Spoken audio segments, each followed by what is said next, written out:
Okay, hey everybody, welcome to this quick Thursday episode of Crypto with Chris. I took a couple episodes off because one, I was off, I kind of mistimed the ETF last Friday and, it didn't realize it was going to be until Wednesday. Or it's funny, I knew it was going to be between the 8th and the 10th, but for some reason I got it stuck in my head at the last second that it was that Friday and not yesterday. So I wanted to just kind of wait until the dust settles, which it still hasn't settled yet, but at least it's live. At least it got approved, kind of the day we've all been waiting for.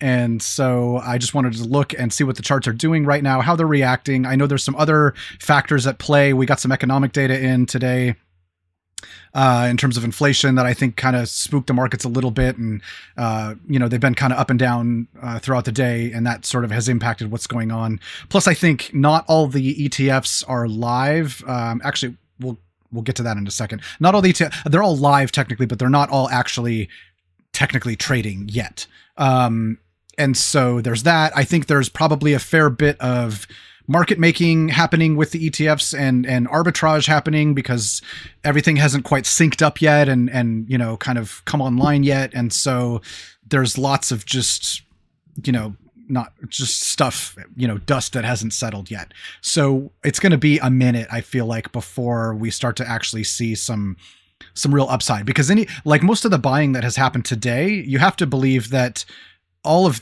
that is just, kind of pooled Bitcoin that these companies bought ahead of time. Like all of this upward price action here, or a good chunk of this upward price action here that we've been getting in the last month plus, has been those ETF companies, seeding their initial fund pools to some degree, mainly for the purposes of market making. I'm not saying they were out buying, thousands of Bitcoin. They were buying more like tens of millions of Bitcoin at the most in some cases. And really just to have like a pool of liquidity there so that when it went online, it wasn't just like, a big mess. It was so that it was an efficient market basically. So, that's what we were seeing here. And now that it's live, yeah, we got some buying initially early on, but right now there's, again, market making, just kind of getting these pools of liquidity dialed in, getting the funds online in some cases even. And yeah, so that's really what we're seeing. I do think though, that we will still, my base case is that we'll continue to see a little bit more upside. And so what I'm looking at here is the 60-day cycle. Right now I have it set at 40 days because 40 days is generally the peak ish in a 60-day cycle. I mean, we'll move it out to day 60. What does that put us at? I think we're gonna have a little bit more of a correction though this time around, but let's look at, day 40. So kind of round about this general range. I feel like we'll run up a little bit more. I do think we'll set, a decent high. Like I have a little bit of a take profit order at around 51.7, just to kind of take a little bit off the table if we hit it. I have a sell order on Solana too that I think hopefully it'll hit. If it doesn't, that's fine too, but whatever. But that's kind of what I'm looking at. And then I feel like after that, we're going to level off for a good minute, whether that's 2 weeks or a month or 2 months, I don't know. But I feel like, with this big run up, with this anticipation from this ETF, really since October, it's just been up. And this is way overextended. And it just needs to kind of reset. We need to reset sentiment. I know the fear and greed index I saw hit 76. What is it? It's a 73 now, but the other day it hit 76, which is tipped over into the, official extreme greed category. And so again, we just kind of need everything to reset and sort of refuel for the next run up, probably into the halving in April, and after that. But, I've been saying this for weeks now. We've been running up. We're due for a break, and we're probably going to get it. But my base case is we go a little bit longer. There's also a chance that we topped here, and this is it, and we'll kind of go down from there. If that's the case, if you're position trading this, I would say once it hits around 40,000, once it breaks these wicks here of these two candles, that's probably the time when you should get out. If you're holding it long term, then who cares? Don't worry about it. It doesn't matter. So that's sort of what I'm looking at. But I'm my base case is we go up a little bit more and then we peak out. I don't know when or where, what level, but yeah. If we look at, is there anything new in this chart? No. So what I did with the ETF specifically, I thought it would be handy, at least for now. I don't know how much I'll ultimately end up using these, but I made a separate watch list in my trading view, just Bitcoin ETFs, and I added all the symbols, and I just kind of want to scroll through these to see sort of what is doing what, because I think some of them certainly have been doing a lot more than others in terms of volume and in terms of price action. Yeah, some of these are just like very little. So it's interesting. And they all have, come way down. So I think there was obviously that initial demand, that initial surge. There was quite a bit of volume that came through all of these today that was reported, and that's great to see. But I think, again, with anything, nobody was expecting this to just like go to the moon, the minute it opened. And I, obviously I wasn't either, but it is interesting. These are all 15-minute candles too, by the way. But yeah, I just kind of wanted to make a watch list so I could see what's what. And as we can see, a lot of these aren't really moving much. And so, it'll be interesting to see how these unfold over the coming days. But I think it's good to have this sort of at the ready, have its own watch list, because I know that, it's eventually it's going to kind of all sort of sync up with actual Bitcoin price action, and it'll be much more in line. But right now they're just kind of all over the map. And so it's like a new coin launching on a new crypto exchange. The liquidity is all over the map and the price action's all over the map. And it's just like, you can't really base anything off of the first day of trading. So I'm not basing any conclusions off of any of the price action right now.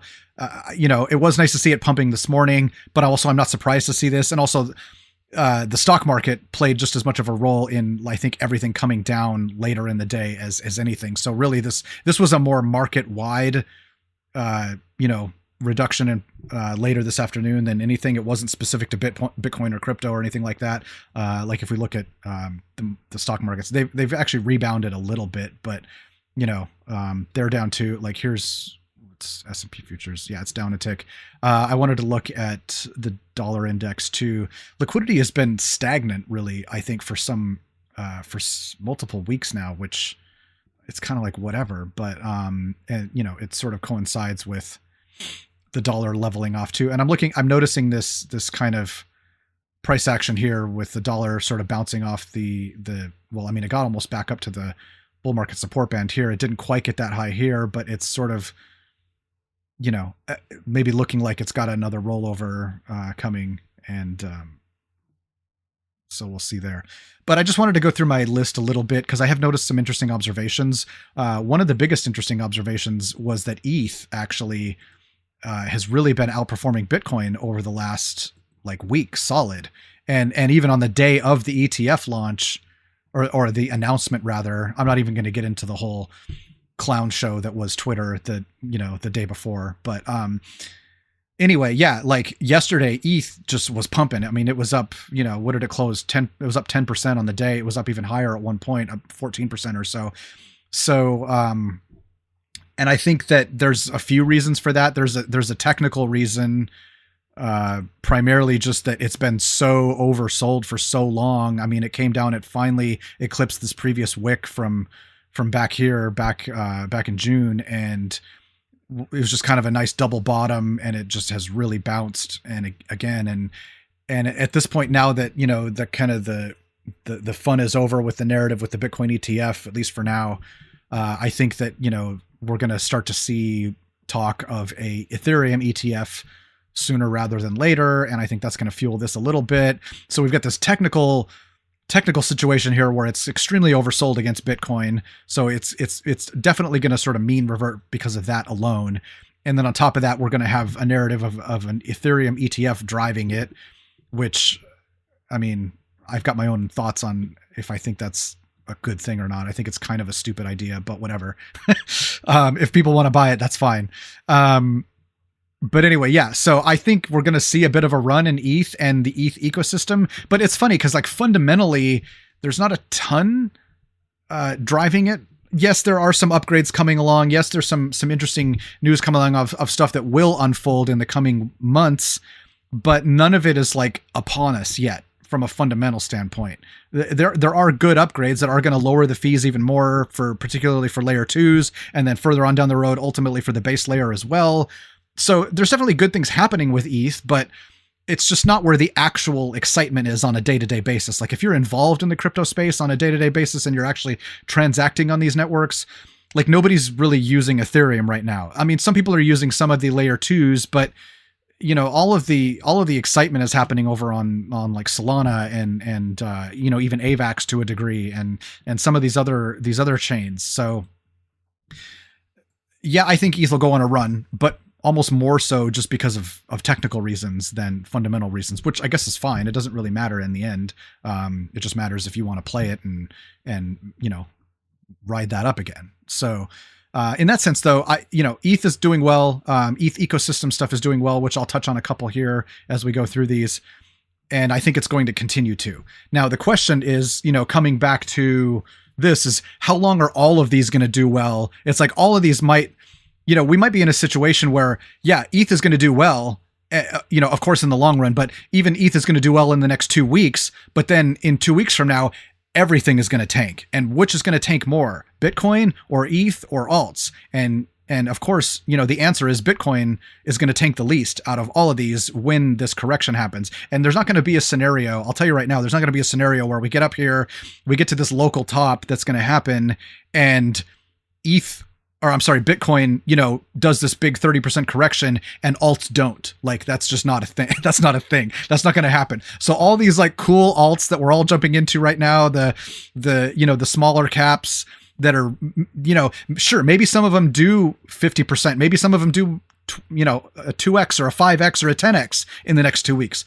Sure, but they're also going to all crash. And those ones that do a 5x are going to crash the hardest. And, you know, so it's like, sure, if you want to play that game, obviously play it. Good luck. You know, I play it, I dabble in it myself, but just because of where we are this late in this sort of weekly cycle, I just don't want to get too overextended, because I know there's a big 30% correction probably coming with Bitcoin, you know, sooner rather than later. And I don't want to get too spread out. I was talking about this in my last show. I don't want to get too spread out. I don't want to be sitting on 20 different alt bags that I'm going to have to scramble and sell, you know, when that correction finally does happen, because nobody wants to be, you know, market selling stuff that's dropping, you know, a percentage every 2 seconds, you know, with no liquidity on some decks, just because you need to get out of it so that you don't, you know, incur a 50% drawdown or more.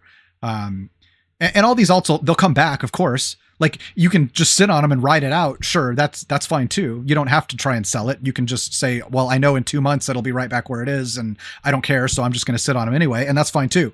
But if you actively want to try and engage with this and sell high and buy low, then your odds are much better if you are sitting on stuff that's really super liquid and easy to sell, and you know, only like 2 or 3 or 4 things as opposed to 8 or 10 or 20 things. So that's kind of where my thinking is personally. That's how I'm playing this right now.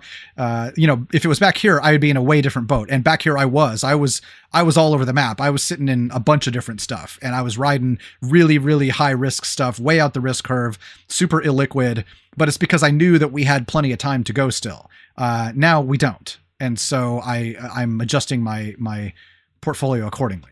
So same thing with ETH.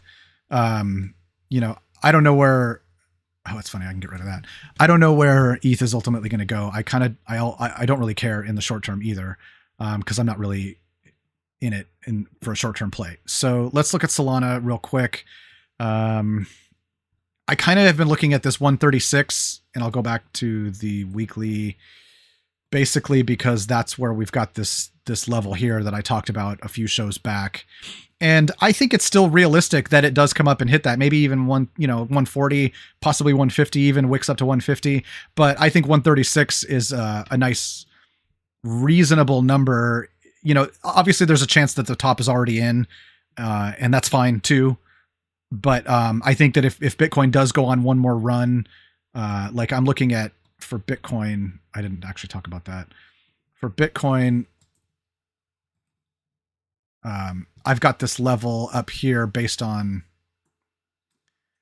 these candle bodies here, this cluster right here, and kind of this support cluster right here. But I feel like this, 51,789 or just somewhere in there, 51,750, 51.5, whatever, give or take. Right in that range is likely, from a technical standpoint, a likely resistance level. And of course, there's every chance it could exceed that. I mean, for all we know, there's a chance it'll set a new all-time high. I hope it doesn't, but it could, in the coming weeks. That would actually kind of be bad. But anyway, so I'm looking at, this level, and I have a small take profit order there too, a sell order there too. So we'll see if it hits. But that's the level I'm looking for Bitcoin. 136 is the level I'm looking at for Solana. For Tau, I'm not actively trading it.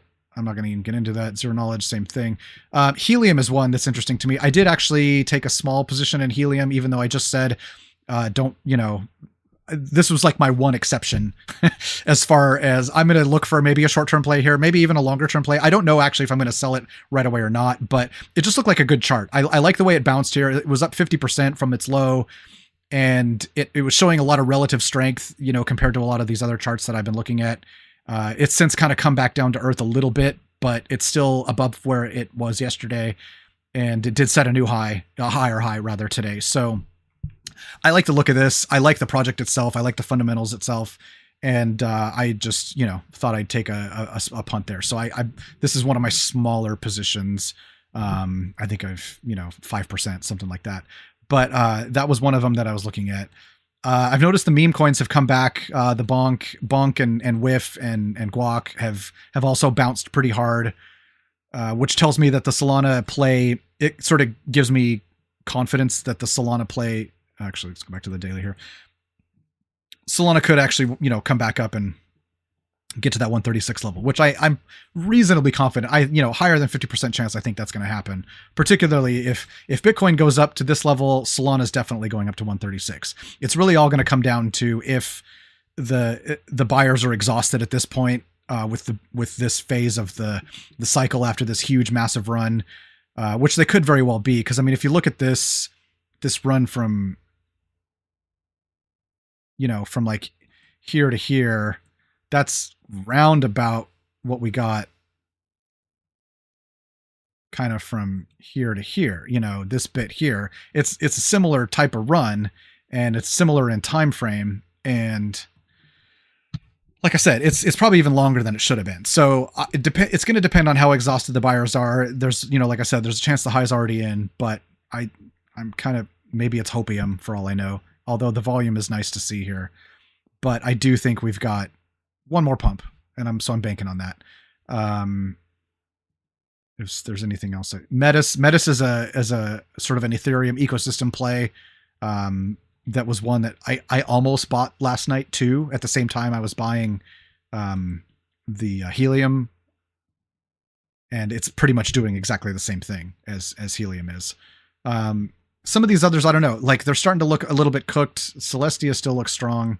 AVAX is kind of, one last gasp here. I don't think it's going to be as strong as Solana is.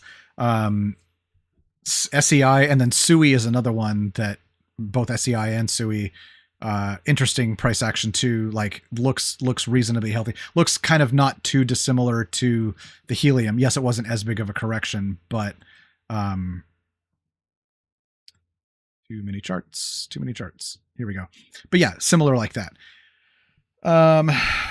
What else? I kind of think that's about it. Oh, I wanted to look at the dominance. I thought this was interesting to see. So we had, this big correction on alt dominance, which I was totally expecting, but we're seeing ETH dominance, which I think is noteworthy, really kind of take over the lead. Yes, this did bounce off of there, and it is kind of back on the trend line right exactly at the moment. And I do think that alts will continue to kind of recover from this. And ultimately, I do think Bitcoin dominance is close to topping, possibly close to topping even for the 4-year cycle.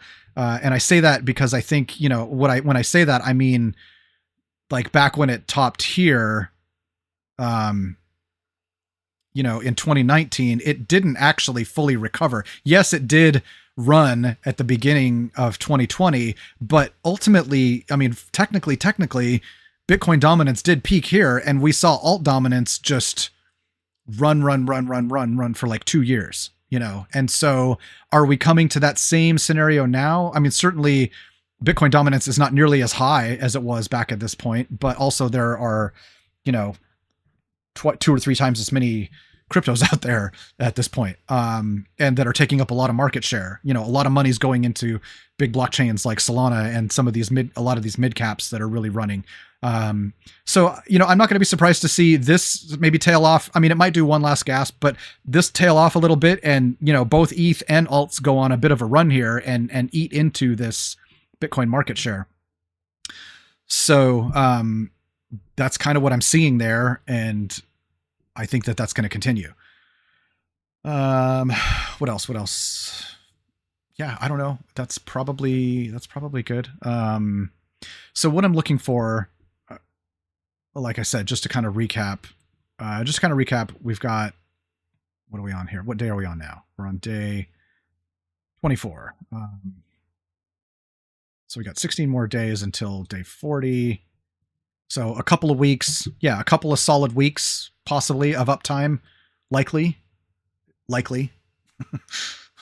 So likely a couple of solid weeks of uptime, and then get out and go take a nap for a while is what we're looking at. So with that, let's see, today's Thursday. Yeah, so we'll see where things at.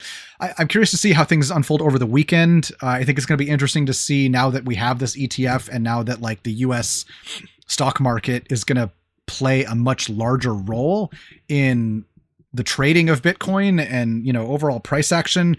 I think weekends are going to be really an interesting dynamic to see, because obviously, we know Bitcoin is global, of course, and it's spot, of course, and there's all kinds of other markets besides these ETF markets, but certainly at this point, this is the largest sort of position of influence that the US stock market has ever been in. And so it is going to be interesting to see how that plays out, like in terms of weekend price action and things like that. And are we all going to kind of just go to sleep on the weekends now, or is the rest of the world going to be enough to kind of keep everything running? I suspect it will, to a large degree, particularly later in the cycle.